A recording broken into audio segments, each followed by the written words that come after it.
He criticized South Korea and withdrew troops from the joint military exercises. But South Korean President Lee Jae-myung didn't seem to care. So what's really going on between the two countries? Are the United States and South Korea going to part ways? And another thing is the ongoing tension in the Strait. Iran continues to attack tankers, but strangely, oil prices haven't gone up. Have you noticed that? What exactly is the reason behind this? Today is also the U.S. Primary Tuesday. 3 states will hold primaries. What are the key things to watch for? There are intense changes in U.S. domestic politics. What should we look for, especially on the Democratic side? Welcome to Good Morning America, brought to you by Fanway. Good morning, America. Hello to our YouTube viewers and to our listeners on Sound Hope Silicon Valley FM 96.1. All right, let's get straight to the point. Let's talk about yesterday, August 17th, when President Trump ordered a major cut to the joint U.S.-South Korea military exercises. He gave 2 reasons for this. First, he said he has a good personal relationship with Kim Jong-un and doesn't want to send the wrong signal to North Korea through these exercises. Also, he said that Seoul, the capital of South Korea, and the South Korean government are not cooperating in the containment of Iran. On Monday, President Trump explained the situation in the Oval Office. He said he called President Lee Jae-myung and asked if he'd be willing to provide a little help on the Iran issue.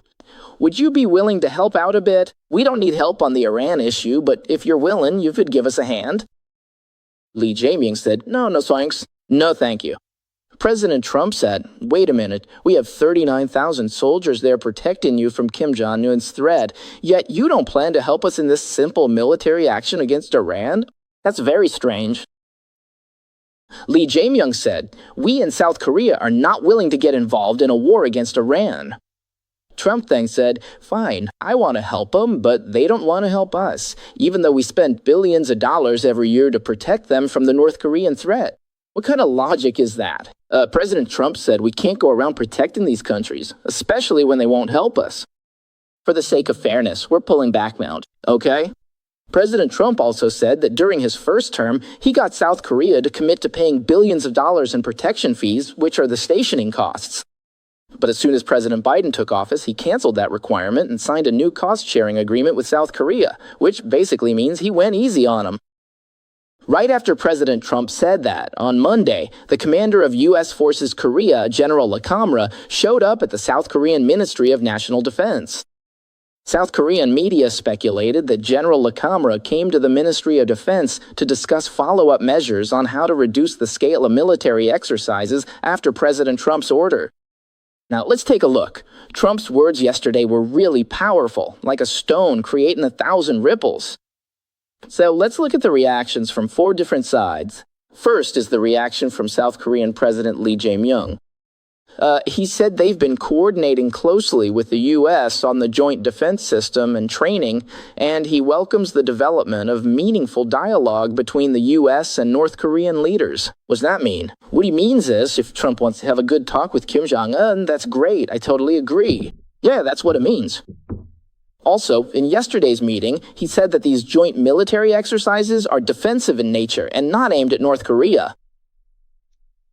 Then he said that while a strong alliance can solidify the foundation of security, enhancing one's own capabilities can increase our value and necessity as an ally.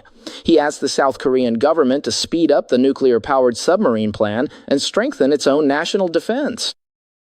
What does this mean? Let me translate. The meaning of this translation is that I don't want to bow to you, Trump, we'll be independent. So when this attitude came out, the South Korean public exploded, especially the opposition party, the People Power Party, which called this a national security disaster, calling it irresponsible amateur diplomacy that ruins diplomatic relations with the United States. So these are the reactions from both sides. How did Kim Jong-un react? On Monday, Trump said he also spoke with Kim Jong-un on the phone. The media asked how Kim Jong-un responded, and Trump said he had already responded but didn't give any further details. Trump said Kim Jong-un has always been very respectful of me. I know him and he knows me. He believes that my good relationship with Kim Jong-un makes the region much safer.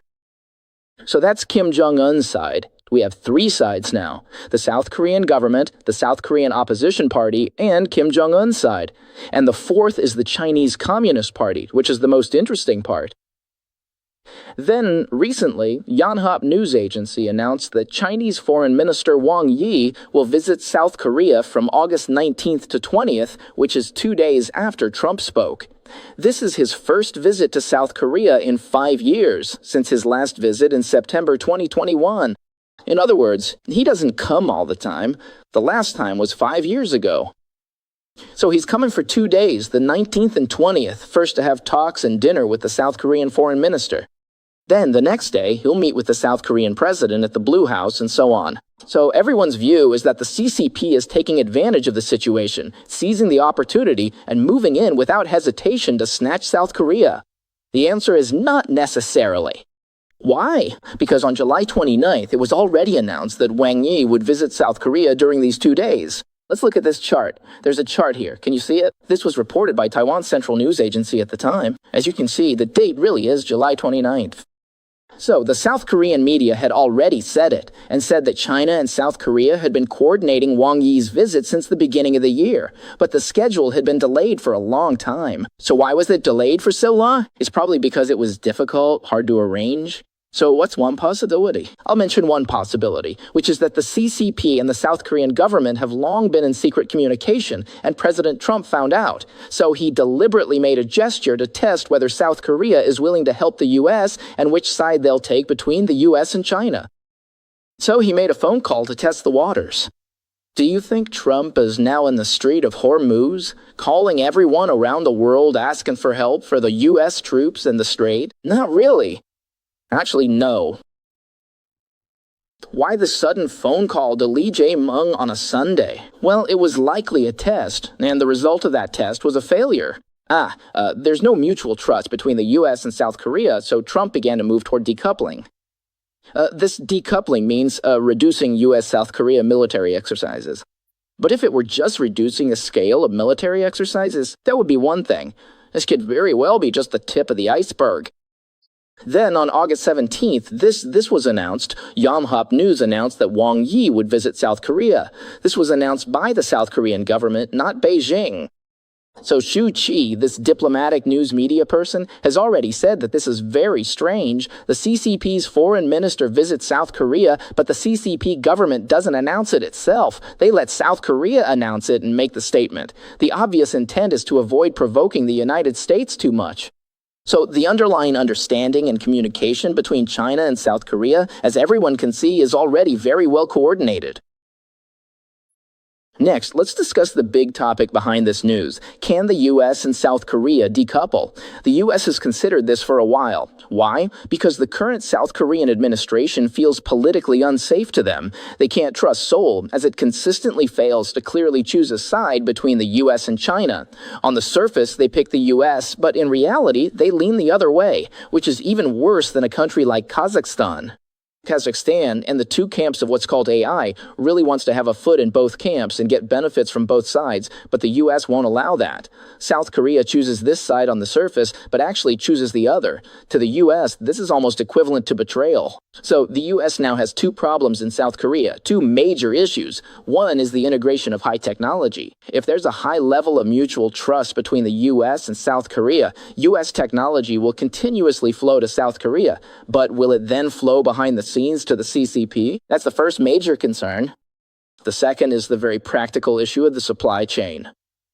The U.S. is now rebuilding what's called a non-red supply chain, a new supply chain led by the Western free world without any CCP involvement. If a war with the CCP breaks out in the future, this supply chain can continuously produce the military supplies the U.S. needs. So, should South Korea be included in this supply chain? If South Korea is included, what if they cause trouble in the future? You would break her supply chain, from things like memory chips to automobiles and so on. So the Trump administration is seriously considering decoupling, which means just giving South Korea to the CCP. Since you want to stand on that side, they'll just let you go. So, as I've told y'all, there are two main fronts in this world. One is the international communist camp, from the original Soviet Union to the later CCP, North Korea, Cuba, Vietnam, and so on. That's the international communist camp, facing off against the Western free world. This is the first front, a line from the Cold War that hasn't disappeared to this day. The second is the front between conservatism within the West and progressive communism within the West. South Korea is very rare in that it's a place where these two fronts intersect. Countries like Brazil, Canada, or Mexico, these so-called leftist regimes, or Trump's opponents within the Western camp, they might be pro-CCP, but they won't go as far as joining them because they're too far from China. The CCP can't help them, so it's impossible for them to truly defect to the CCP. Instead, the US can still keep them in check. But South Korea is very close to the CCP. South Korea might have a hope, or the current South Korean administration might hope, that if they lean completely toward the CCP can protect them. So, South Korea currently, well, its own country has of course also split into these camps, into two sides. One side is South Korea's Democratic Party. We all know this Democratic Party is from South Korea's post-war era, after World War II, passed down from the liberal democratization movement and the lineage of Kim Dae-jung and Roh Moo-hyun. Its basic stance is appeasement toward North Korea, being friendly. So from Kim Dae-jung's original Sunshine Policy all the way to today's Lee Jae-myung. This group of people, actually, it's those Democratic students who came to power, the faction that's more fond of socialism. So when you ask why they lean toward the CCP, it's really hard to say sometimes. I don't know how many of our viewers are very familiar with South Korean politics and can tell us about it. My feeling is that when this kind of democratic revolution comes to power, they just like socialism more, a natural affinity. Then on the other side, there's the People Power Party. And the People Power Party is, well, it's Yoon Suk-yeol. Yeah, Yoon Suk-yeol. Wasn't he arrested later? He staged a coup. And Yoon Suk-yeol, the People Power Party, traces back to Syngman Rhee. Back during the Korean War, South Korea's, President Syngman Rhee. Then later to Park Chung-hee and that generation of traditional ruling power evolving into today. So South Korea really has two camps internally. So now some people criticize Trump for scolding South Korea away, right into the CCP's arms. Maybe the fact is that South Korea was going to leave anyway, or was already leaving secretly, and Trump just noticed and called him out on it. So anyway, which camp South Korea will join in the future? To be honest, all countries around the CCP face this choice. It used to be Japan. This was about how many years ago?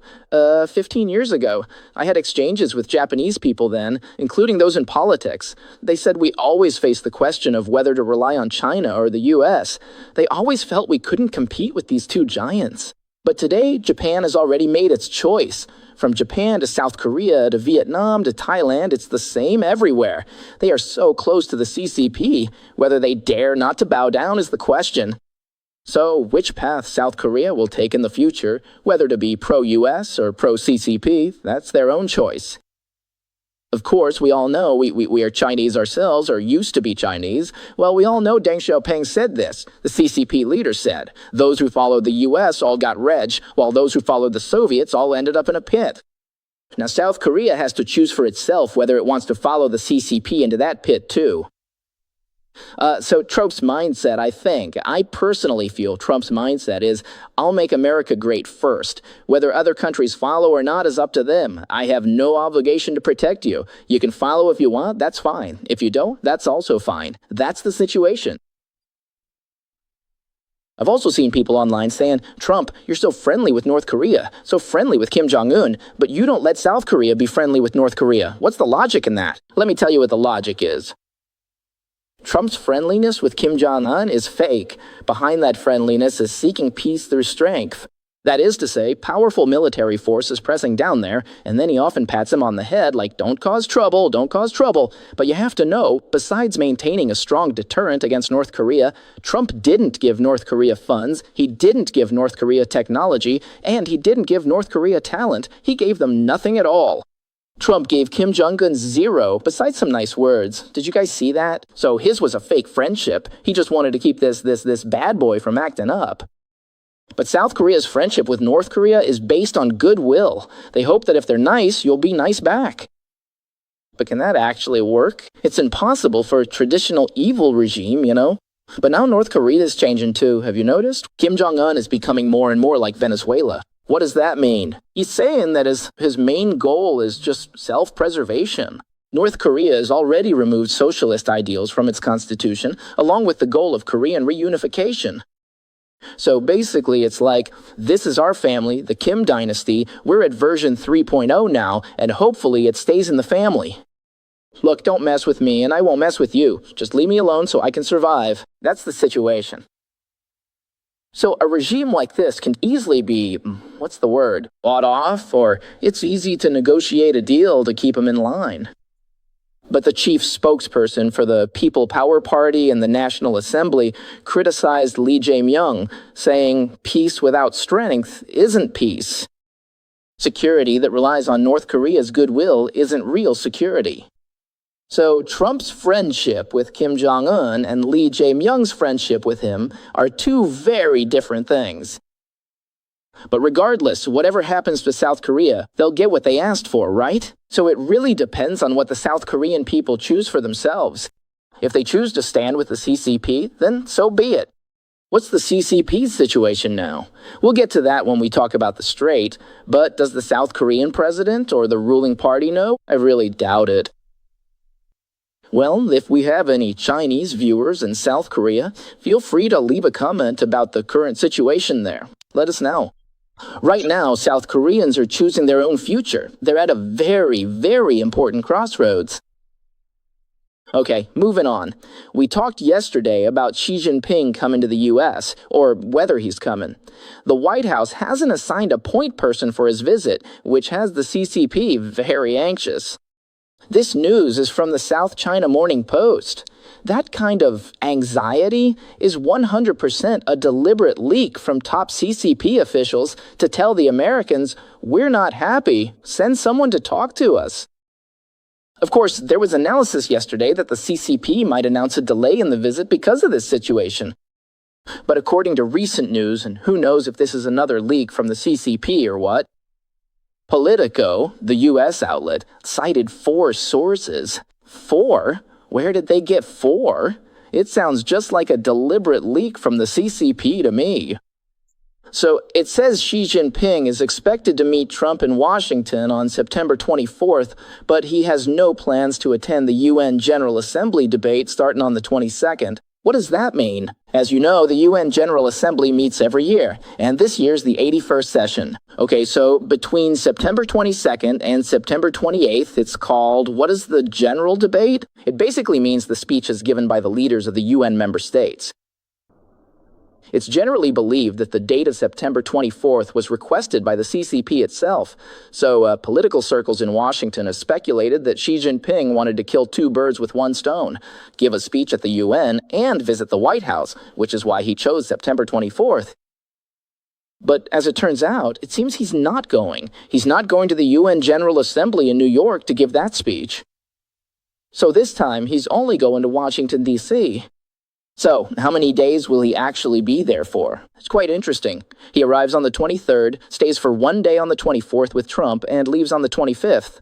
So this is different from before because whenever Xi Jinping had the chance to speak at the UN, he would always seize the opportunity. Including his speech at the UN in 2015, and later during the pandemic when he couldn't attend in person, he still gave speeches via video link to promote the CCP's so-called international initiatives for peaceful development and all that. Especially at a time like this, wouldn't he want to do the same thing? It would have provided a contrast to the ongoing U.S. push for war against Iran. That was the estimation in some U.S. diplomatic circles, but it turns out that's not the case. So why is it like this? Well, you saw that they just held that centenary birth anniversary for Jiang Zemin. All the CCP officials, including the elders, showed up, and they had Xi Jinping give the keynote speech.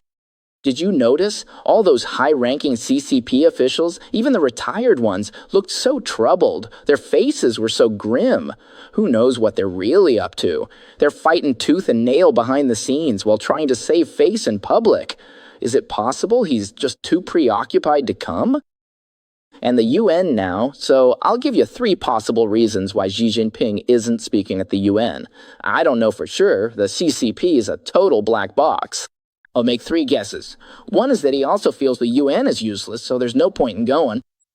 Second, he wants reciprocity with Trump. You spend a little over 2 days at my place, so I'll spend a little over 2 days at yours. Not a single day more, keeping it perfectly equal. Third, he lacks confidence in this U.S. trip. He's worried that the longer it lasts, the more things could go wrong. He's afraid of complications if he visits too many places, so the shorter the better. Just a quick stop at the White House and then he's heading back. Which possibility is it? Should we do a poll? Let's see what everyone thinks. So that's the situation regarding Xi Jinping's U.S. visit. Just a quick update for y'all.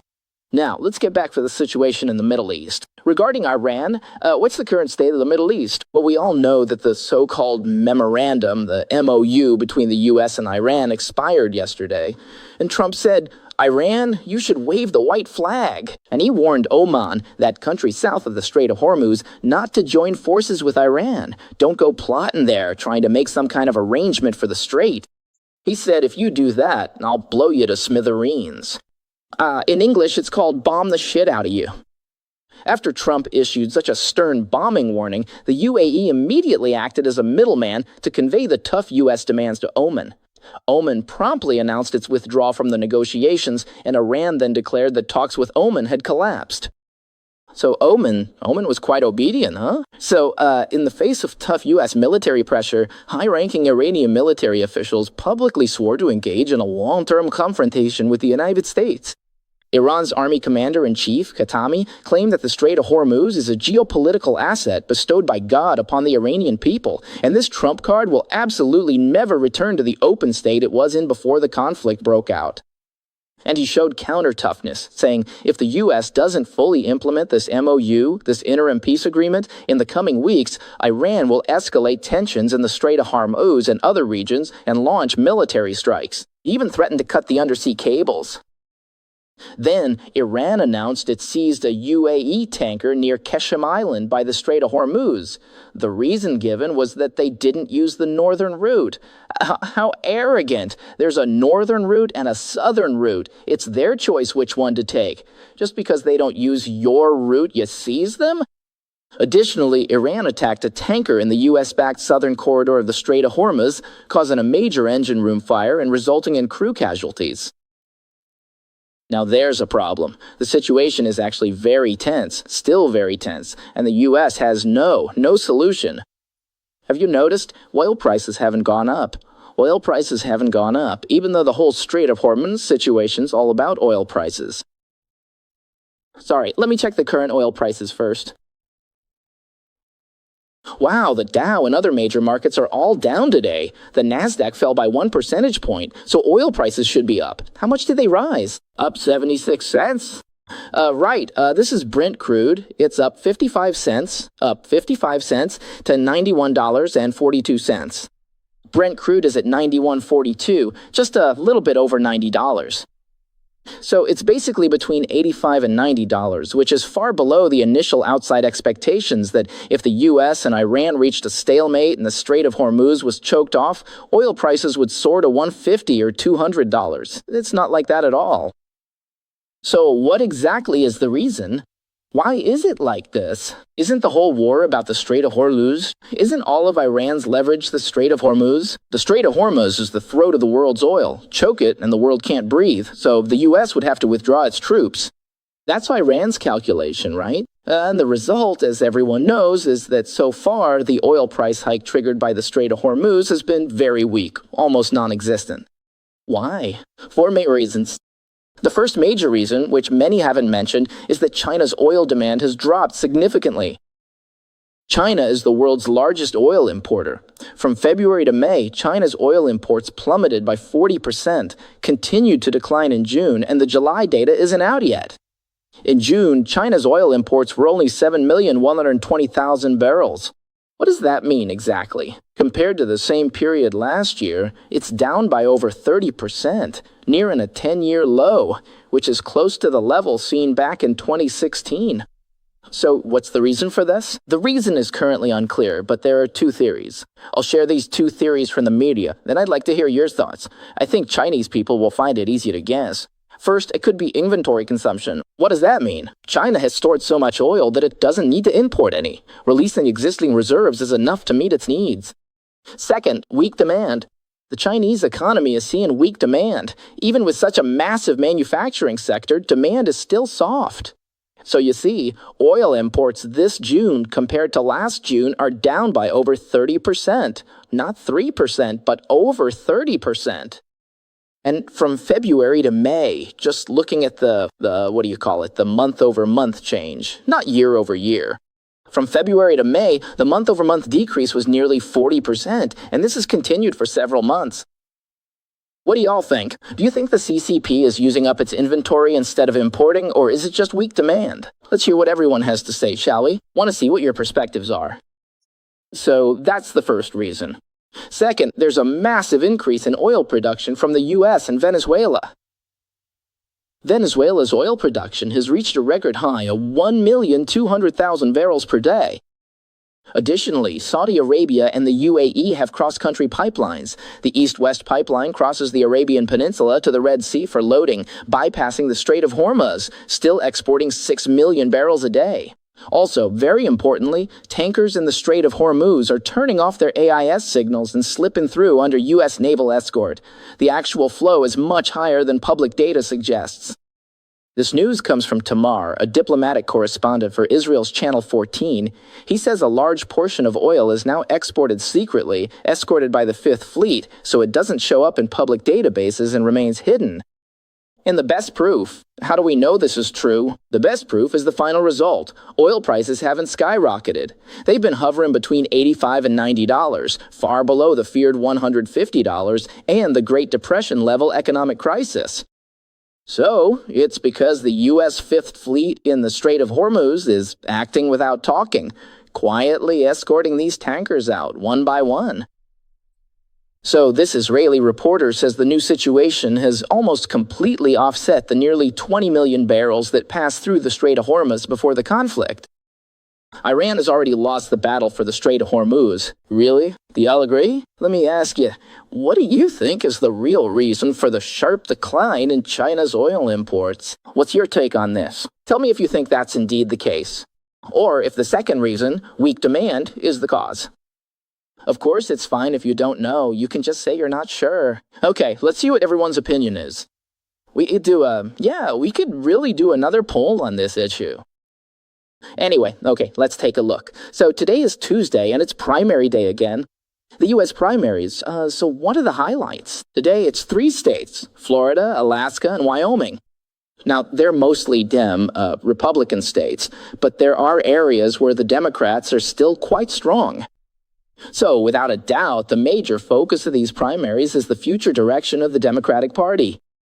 Because right now, within the Democratic Party, there's a struggle between the left wing, the far left, and the center-left establishment. So Tuesday in Florida will be the focal point. Now, as we know, in July, the DSA, the Democratic Socialists of America, had 2 wins and 1 loss. In Michigan, Nasser Beydoun won a victory in the U.S. Senate primary. And then there's the Lieutenant Governor of Minnesota, Peggy Flanagan, who also won a victory in a key Democratic Senate nomination battle. Of course, she's not strictly DSA, but she's still very, very left-wing, a far leftist. But the DSA suffered a major setback in the Wisconsin gubernatorial primary. Francisco Hong, who was originally leading by as much as 30 percentage points, lost. So 2-1 isn't too bad for them. Now, in 2 Florida districts, one is the 20th district, where Democratic Representative Debbie Wasserman Schultz will be running in a newly redrawn congressional district against a socialist candidate. So on the right is the establishment, and on the left is the DSA person, the black man on the left. And then, in the 25th district, the incumbent Democratic representative, Jared Moskowitz, is also facing a challenge from the DSA-backed candidate, Oliver Larkin. The DSA candidate is on the left, the incumbent is on the right, and both are fighting for the seat. So these are 2 major battles, you could say. In theory, we'll have results tonight, or I'll report to you tomorrow morning on whether the DSA made any gains in Florida. On the Republican side, the main thing to watch is that DeSantis is term limited. After 2 terms as governor, he can't run again, so there has to be someone new. And now, the representative endorsed by Trump, Byron Donalds, is running. He's running for governor of Florida. Others competing for the governorship include the current Lieutenant Governor, Jeanette Nunez, the former Florida House Speaker, Paul Renner, and a businessman named Fishback. So tomorrow morning, I'll give you an update on the latest situation. Next, let's continue talking about the struggle between the left and the center within the Democratic Party. Now, I mentioned a very famous poll yesterday that really sent shockwaves through various circles in the U.S. CBS News and YouGov, these two polling centers, released a poll of over 2,000 people, about 2,200, specifically surveying Democrats. One of the numbers I mentioned yesterday that really surprised people was what? It's about these two charts. Let's first look at the one with 2 rows. Yes, this chart.